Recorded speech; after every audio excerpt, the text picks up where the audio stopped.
Hey guys, welcome back to the Ultra Moon Randomizer Nuzlocke. If you missed in the last episode, it was a Choose My Starter episode, so as you can see, the starter option's right here, so it's not really crucial for you to go back and watch that episode. But if you do want to leave a like to show your support to the channel, you can do so. But other than that, we're going to get started. I did run a poll on Twitter for you guys to choose my starter. You guys blew that out of proportion. As you can see on screen here, we had 53 total votes. As you can see, Venusaur was in the lead. And as I added up the comments on the last video and the replies to that poll tweet, in total, Venusaur still won. You can see the number of votes there. It's 40 votes out of the 70 given. You guys are awesome. Thank you for voting to those who did. And without further ado, we're going to pick Venusaur. It's going to say that we chose Poplio, but that is incorrect.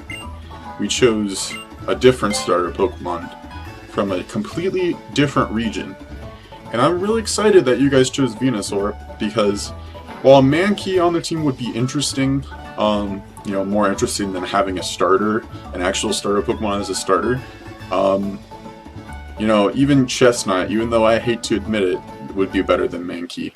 And Mankey actually had more votes than Chestnut, so maybe some of you agreed with me there,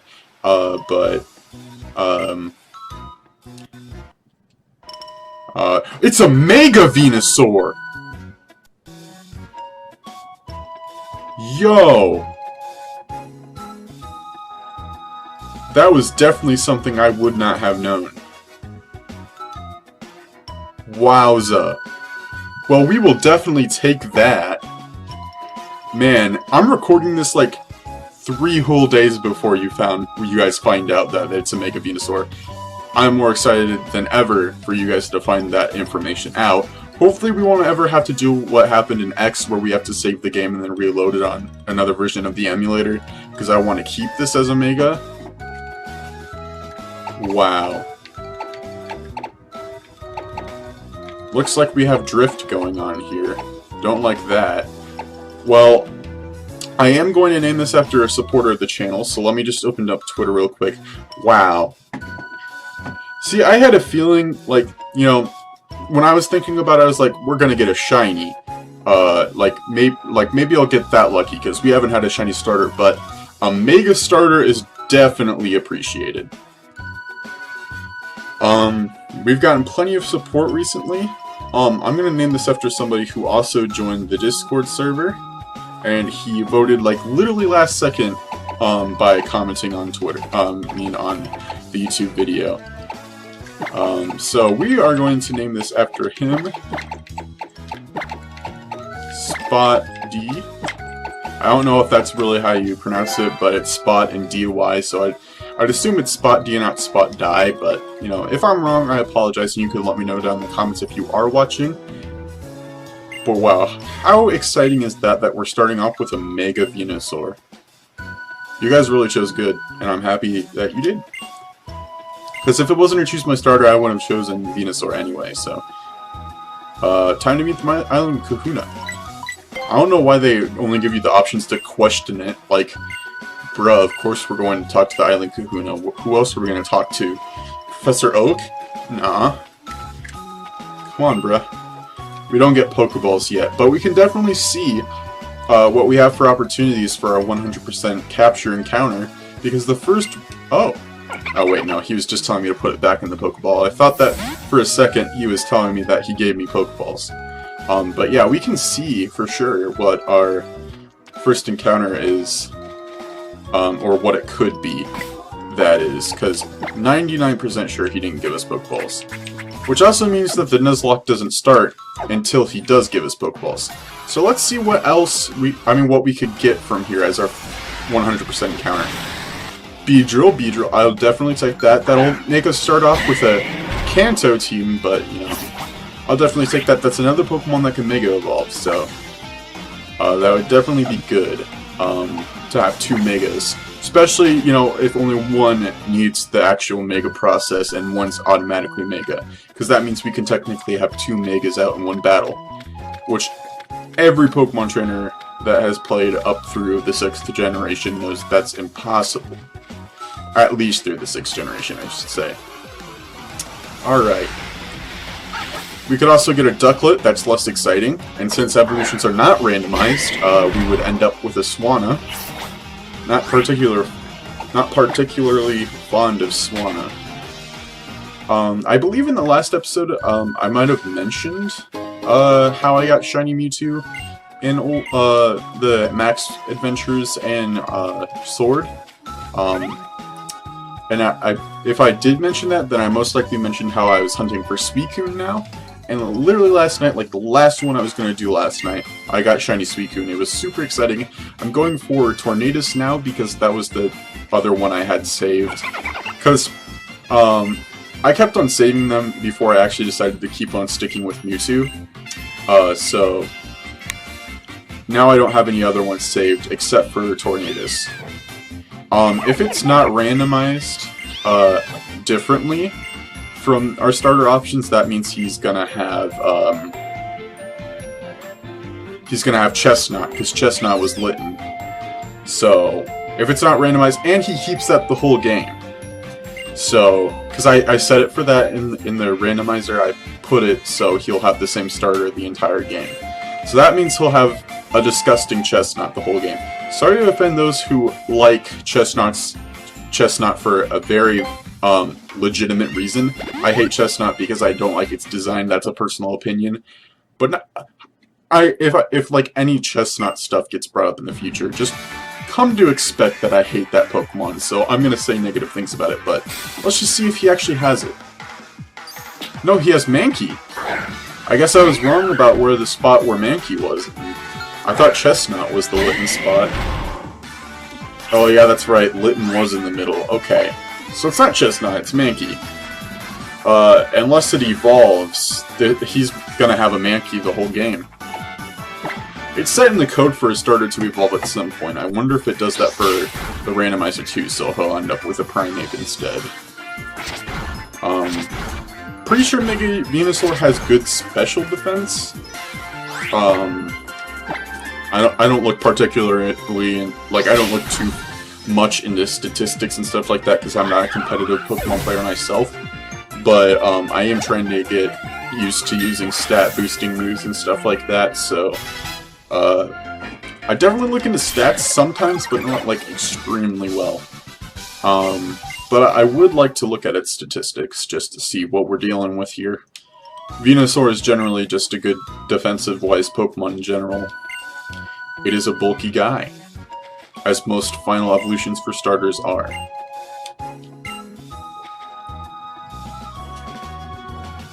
Isn't Incineroar the slowest starter out of all of them, though? I mean, I know that Incineroar is the slowest fighter in Smash Bros., but I don't know if they did that to translate the fact that it's the slowest starter Pokemon. Alright, let's look at the stats for this thing.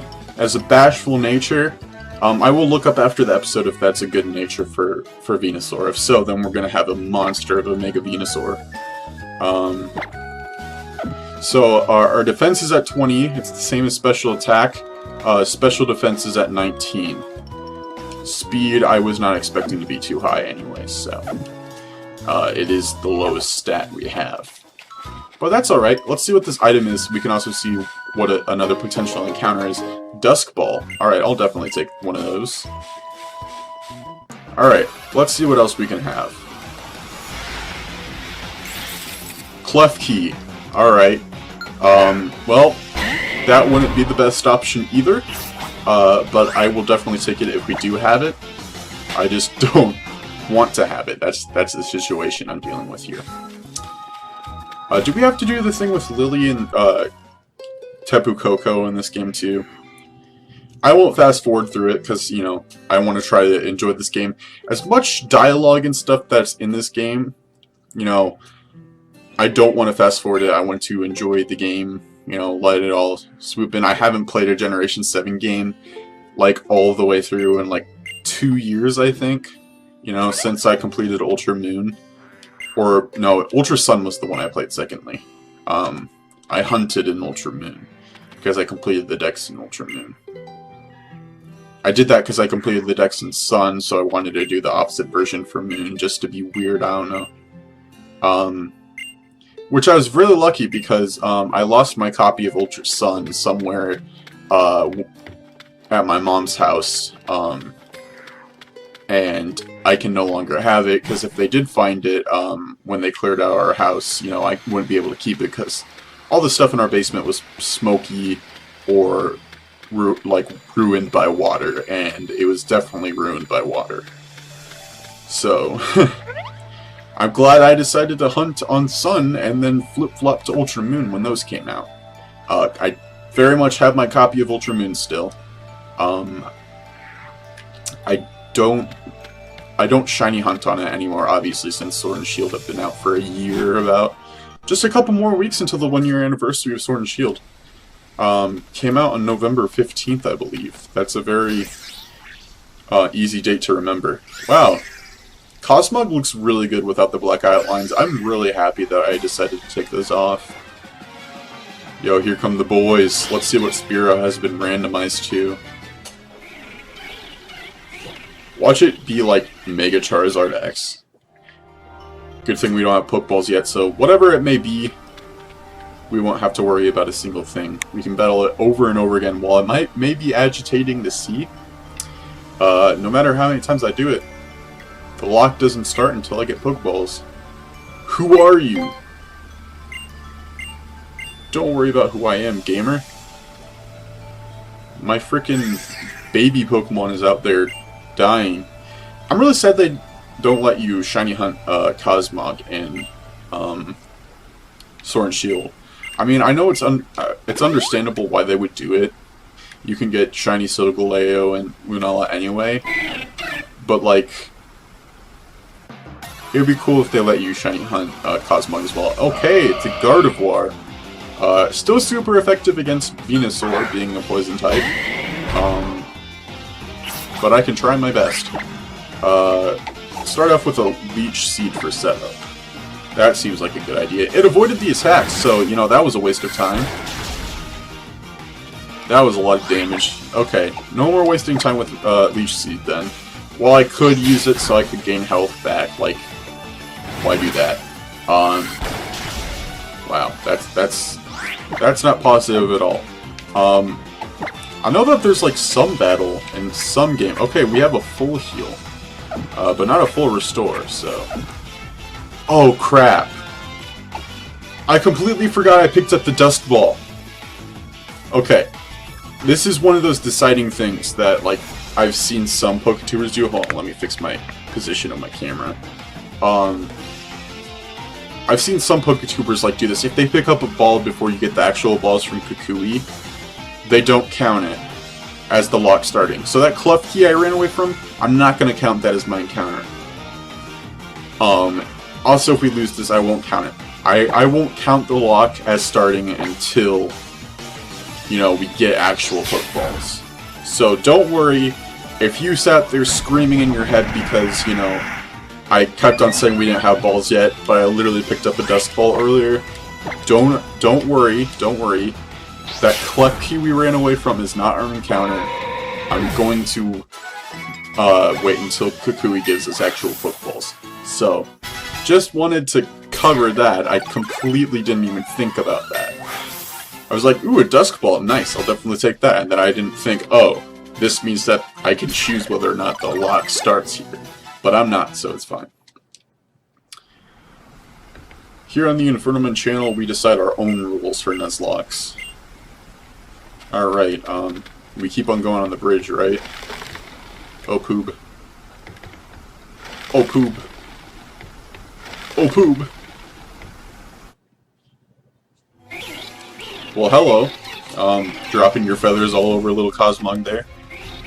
Speaking of Tapu Koko, I am really excited that you can shiny hunt the Tapus and the Crown Tundra, because, for one, I didn't expect the Tapus even to be legendary so you could find in Max Adventures, and I didn't get Tapu Koko from GameStop. Like, whenever there was like a code or something like that, I only got the shiny Zygarde code. So I have a shiny Zygarde already, but I haven't transferred it into Sword and Shield, so yeah, goodbye Tapu Koko. Yep. See you later, friend. I really hope the game audio isn't, like, messing up the video or whatever. I have it turned way down in game. So, I do have my actual voice lower, like, at 12 decibels while the game is at 9 decibels. Sorry, negative 12 decibels while the game is at negative 9 decibels. So, trying my hardest to make sure that I'm at a right volume, because if you watched the last episode, you might have noticed that, you know, the game audio is barely audible. And, tried to turn it up so it's more balanced. So hopefully this worked out. No, she's not the Kahuna. Kahuna, so I'm not gonna, you know, ask that. Yo, what you giving me? Yo, thanks for the sparkling stone. That's gonna let us use Z moves in case you don't know what that is. Yeah, I'm totally expecting one person to not know what Z moves are. That was sarcasm, just in case you couldn't tell. I'm terrible with sarcasm. Hello. Can we get back to the Kahuna now? I want to get my first encounter, bruh. Now, I said I didn't want to fast forward through this, but I'm kind of regretting that. But, you know, we're going to keep on keeping on, so... I am definitely going to be changing my outfit in this game because they have solid options for clothing in this game. Honestly, I can't really tell if Sword and Shield has better clothes than in, you know, Ultra Sun and Ultra Moon. Especially since Ultra Sun and Ultra Moon has that dojo outfit. You know, that one has me deciding whether that one's better or the dojo outfit from the Isle of Armor. Because, well, the one from the Isle of Armor is cool because it's got designs on it and it's like yellow and stuff. The traditional dojo outfit that you can buy in this game, it's really cool.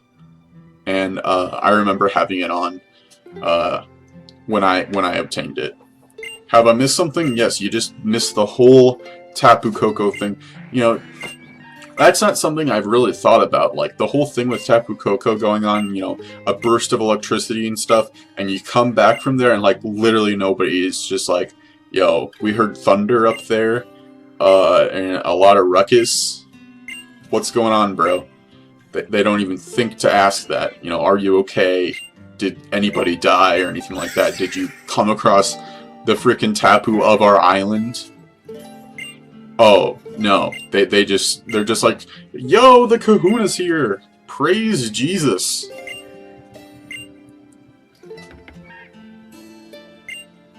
Yo, what you giving me, Kukui? An empty Pokédex. A Rotomless Pokédex. Yo, I hope most of you agree that Rotom Dex is better than Rotom Phone. While Rotom Phone is creative because it has more designs, it doesn't talk to you. And while it's very annoying in this game, when he interrupts whatever you're doing for Roto Lottery, he is definitely superior. Especially in the anime. Rotom Dex was an awesome character in the anime. He got his own episodes and everything. So...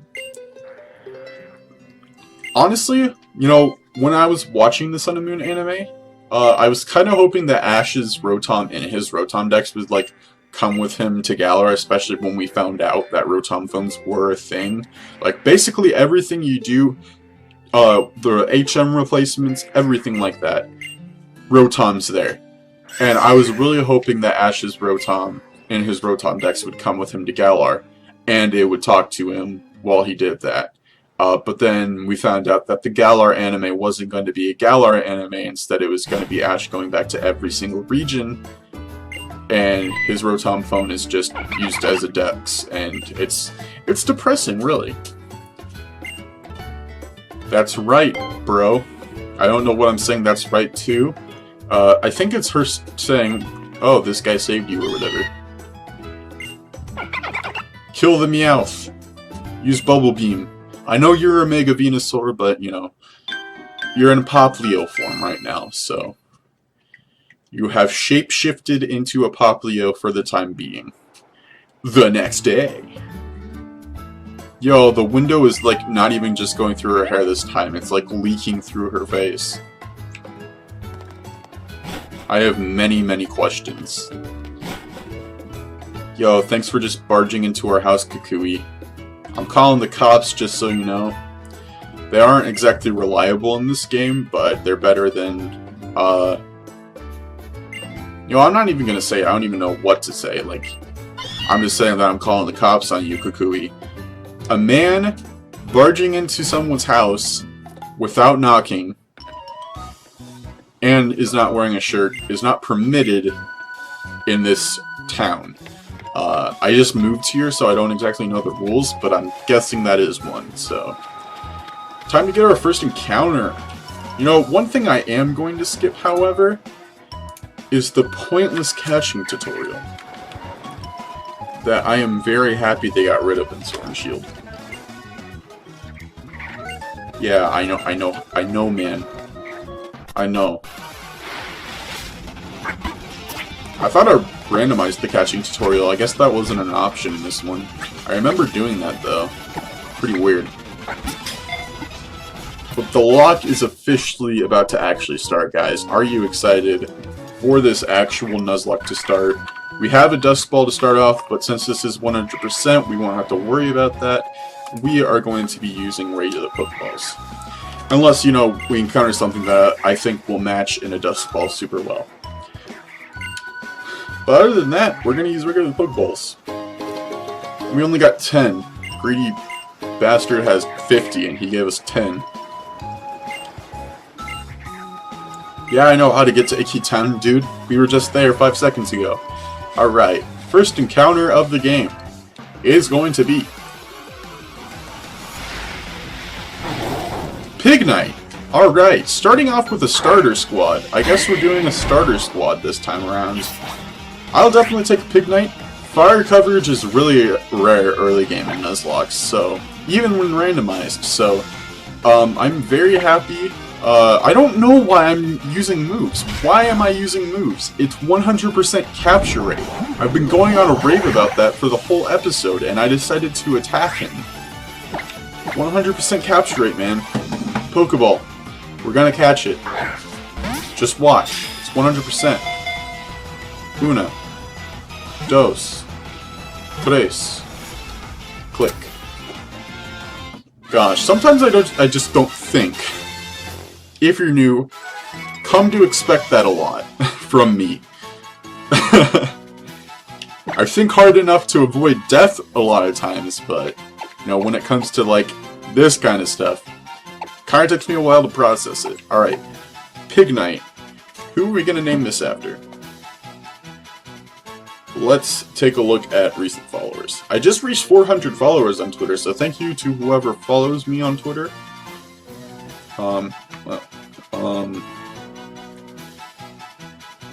Let us see.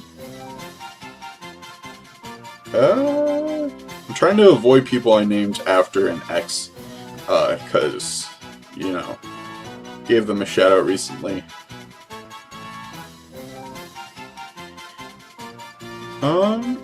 Shoot. You know what, actually, I'm going to name this after my friend Anthony, Endurance Games. He's making a comeback pretty soon. He's going to be doing... You know what, I'm not going to spoil it for him. You can go check him out to find out what series he's going to be doing soon. When I caught Ivysaur, it was an Ivysaur at first. When I caught that in Platinum, I named it Hindrance after his channel, but now that we are a bit closer, I am just going to name it after his actual first name, which is Anthony. So, plus...